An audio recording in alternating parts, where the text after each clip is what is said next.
Hola amigos, buenas tardes. Mi nombre es Eddie Pérez, soy consultor tributario. El día de hoy estamos con ustedes con un nuevo podcast. Vamos a analizar el tema del diferimiento del ISO del segundo trimestre del año 2020. Así que sean todos muy bienvenidos a un nuevo podcast de esta serie.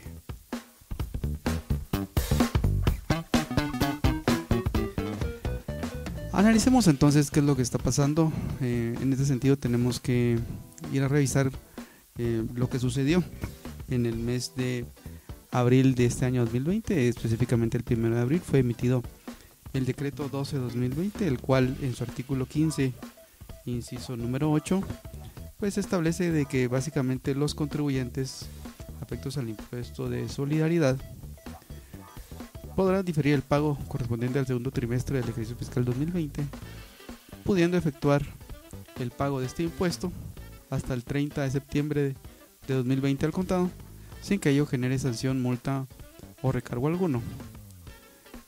También la ley hace la acotación de que quienes opten por este diferimiento no podrán despedir a ningún trabajador hasta que haya terminado de pagar el mismo, salvo causa justificada. Pues, ¿qué sucede? Pues veamos entonces cuál es el espíritu de esta norma.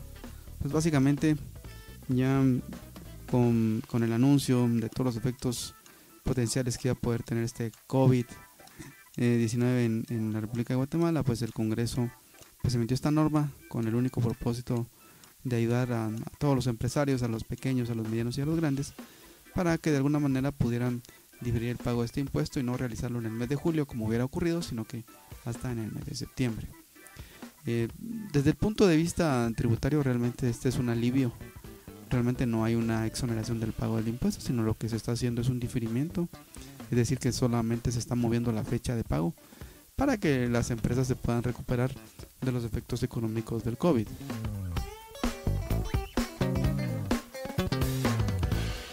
En ese sentido, tenemos que revisar entonces que la ley pues, lo que establece claramente es que pues, las empresas que opten por esto pues, no tendrán sanciones, multas o recargos alguno por pagar el impuesto en un plazo que está después de lo establecido en la norma. Algo que es bien interesante es analizar cómo los efectos económicos del COVID aún no han terminado.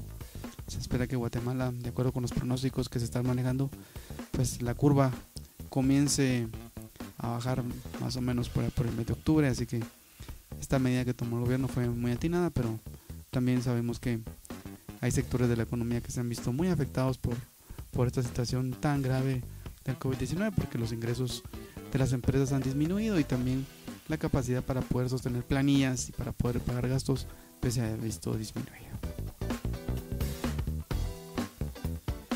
Y así es, con esta música que tenemos de fondo, que busca también de alguna manera levantarnos el ánimo en esta época post-COVID, pues continuamos. Ahora el análisis que haremos va relacionado con el criterio de la administración tributaria que manifestó y documentó a través de su criterio SAT 3-2017 en el mes de diciembre específicamente de ese año. Se emitió este criterio, el cual dentro de sus casos que presenta como criterios institucionales está el caso número 6 y se refería al ISO pagado en forma extemporánea. De acuerdo con este criterio institucional, el fisco manifestaba de que aquel ISO que se pagara en forma extemporánea no se iba a considerar crédito fiscal. Recordémonos que el espíritu de la ley del ISO es que este impuesto sea acreditable al impuesto sobre la renta, y para los contribuyentes que están operando en el régimen o en el método A, más bien dicho, establecido en el artículo 11 de la ley, pues ellos pueden pagar el ISO en el año 1 y acreditarlos a los pagos de impuestos sobre la renta de los años 2, 3 y 4. Si llega a existir algún remanente no acreditado, se convierte en gasto deducible en el año número 4. Pero, ¿qué decía este criterio? Pues decía básicamente de que si un ISO no se pagaba dentro del mes siguiente después de concluido un trimestre, pues eso ISO ya no se puede considerar crédito fiscal. Entonces esto sí causó bastante revuelo y controversia con los contribuyentes por este criterio tan severo que había metido la administración tributaria. En ese sentido nos han hecho la pregunta de qué pensamos respecto a cómo se debe considerar entonces el decreto 12/2020 que acabamos de mencionar versus este criterio de la administración tributaria. En este caso podríamos nosotros llegar a pensar que de acuerdo con el principio de legalidad que está establecido en Guatemala, y eso es algo bien importante, ese principio de legalidad constituido en la Constitución de la República, valga la redundancia, establece que todos los derechos no pueden ser vulnerados y que cualquier norma que contravenga ese principio de legalidad establecido en la Constitución es nula de pleno derecho. Adicionalmente, el Código Tributario, su artículo 3, en lo que se refiere a la materia privativa, pues establece que pues también son nulas de pleno derecho las disposiciones reglamentarias que tergiversen una norma ordinaria, que en este caso son las leyes, y que los reglamentos únicamente se van a utilizar para poder normar el cobro administrativo. Entonces, en esencia, ¿qué podría llegar a ser este criterio administrativo? Pues uno puede llegar a pensar que este criterio administrativo, si bien es cierto, es un documento técnicamente preparado por la administración tributaria, es un documento que lo que hace es orientar al contribuyente respecto al criterio del fisco, pero no necesariamente es lo que está contenido en la norma.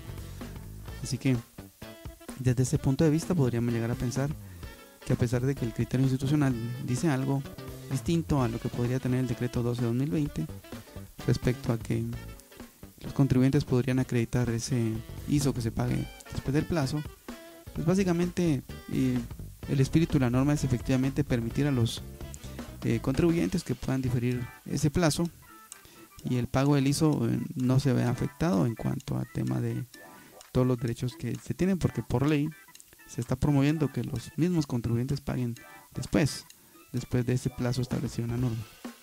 Entonces, siendo así, nosotros pensamos que efectivamente el ISO que se pague bajo este decreto 12/2020, aprovechando el diferimiento establecido en la ley, pues sigue siendo crédito fiscal para las empresas que están operando en ese método de acreditamiento del ISO.